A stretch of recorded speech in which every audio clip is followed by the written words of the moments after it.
নমস্কার বন্ধুরা, আপনারা দেখছেন সৌর জ্ঞান টিভি, যেখানে আমরা সরকারি বিভিন্ন আপডেট আপনাদের সামনে নিয়ে আসি। তাছাড়া আমরা নতুন গানের ভিডিও এবং নতুন নতুন গান আপনাদের সামনে নিয়ে আসি। অবশ্যই চ্যানেলটাকে সাবস্ক্রাইব করে রাখুন নতুন আপডেট পেতে।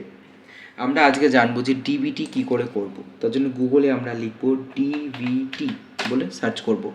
এখানে সার্চ করার পরে আমরা প্রথমে যে লিঙ্কটা পাবো ডিবিটি ডাইরেক্ট বেনিফিট ট্রান্সফার, এখানে আমরা ক্লিক করব না, আমরা এনপিসিআই এর ডিবিটি স্কিম কোড এখানে ক্লিক করব। এখানে ক্লিক করলে আমরা প্রথমে অনেকগুলো অপশান দেখতে পাবো।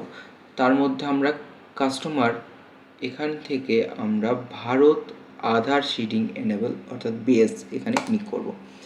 এখানে ক্লিক করলে আমরা ঠিক এরকম একটি পেজ পাবো, যেখানে অ্যাকাউন্ট ডিটেল, এখানে আধার নাম্বার এবং ক্যাপচার দিয়ে আপনার মোবাইলে একটি ওটিপি আসবে, মানে আধার কার্ডের সঙ্গে লিঙ্ক করা মোবাইলে। সেই ওটিপি দিলে কিন্তু আমরা বিভিন্ন যে আমার অ্যাকাউন্টের ডিটেল কী কী আধার কার্ডের সঙ্গে লিঙ্ক আছে কী কী নেই সব কিছু এখানে দেখতে পাবো। তাছাড়া আধার ম্যাপিং স্ট্যাটাস, এই ম্যাপিং স্ট্যাটাসের মাধ্যমেই যখন আমরা আধার নাম্বার ক্যাপচার দিয়ে তার ওটিপি নেব, তখন এই যে আমরা ডিবিটি বলছি, অর্থাৎ আমার অ্যাকাউন্টের সঙ্গে আধার কার্ডের ডিবিটি আছে কি না সেটা কিন্তু আমরা দেখতে পাবো। যদি এখানে আপনার ডিসেবল থাকে, আপনার অ্যাকাউন্ট এখানে না দেখায়, তাহলে আপনাকে নতুন করে কিন্তু ডিবিটি লিঙ্ক করতে হবে আপনার অ্যাকাউন্টে। তাছাড়া আপনার অ্যাকাউন্ট একটি রয়েছে, সেই অ্যাকাউন্টে আপনি পছন্দ নয় ওখানে ডিবিটি বা আপনার টাকা ওই অ্যাকাউন্টে আসুক, তাহলে আপনি এটা চেঞ্জও করতে পারবেন। তার জন্য কী করতে হবে, হোম বাটনে গিয়ে, মানে হোমের নিচে আপনি দেখবেন আধার এনেবল যে সিস্টেমটা আছে, যেখানে আধার শিডিং বলে লেখা আছে, এখানে আপনি নিজের আধার কার্ড নাম্বার লিখুন। আপনি কি করবেন, শিডিং করবেন, যেহেতু শিডিং আছে, আর যদি আগে থেকে লিঙ্ক থাকে তাহলে আপনাকে ফার্স্টে ডিশিডিং করতে হবে, তারপরে আবার শিডিং করতে হবে। এইবার শিডিং করার পর আপনি কি করবেন, আপনার অ্যাকাউন্ট থেকে অন্য অ্যাকাউন্টে নিয়ে যাবেন, কি আপনার একই ব্যাংকে দুটো অ্যাকাউন্ট নাম্বার আছে, সেই পছন্দ হচ্ছে না এই অ্যাকাউন্ট থেকে অন্য অ্যাকাউন্টে নেবেন, না একটা ব্যাংক চেঞ্জ করবেন, বা আপনার কোনো ব্যাংক নেই সেটা করবেন। তো ফার্স্টে আপনি কী করবেন, ফ্রেশ, মানে আপনার কোনো ডিবিটি নেই, ফার্স্ট টাইম করছেন, ফ্রেশ, আপনার একটি অ্যাকাউন্ট আছে অন্য অ্যাকাউন্টে সেম ব্যাংকে, তাহলে এটা 3 নম্বর। আপনার একটি ব্যাংকে আছে এবং অন্য ব্যাংকে করবেন, সেই ক্ষেত্রে কিন্তু 3 নম্বর অপশান।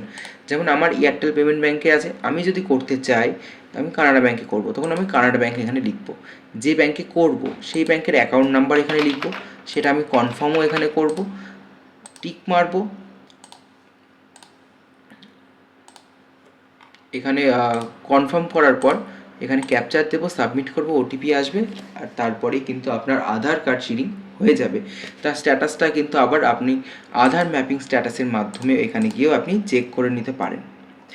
এই ডিবিটি লিঙ্ক না করলে কিন্তু আপনার অ্যাকাউন্টে কোনো রকমভাবে কোনো টাকা কিন্তু ঢুকবে না, সে অন্নপূর্ণা হোক বা বিভিন্ন গ্যাসের টাকা বা যাই যে কোনো প্রকল্পের টাকাই কিন্তু ঢুকবে না। আর কি করে প্রসেসে করবেন আপনি এটা জানতে পারলেন, এটি আরও আপনার আত্মীয়দের মধ্যে বন্ধুদের মধ্যে ছড়িয়ে দিন, তারাও জেনে যাক যে কীভাবে ডিবিটি লিঙ্ক করতে হয়।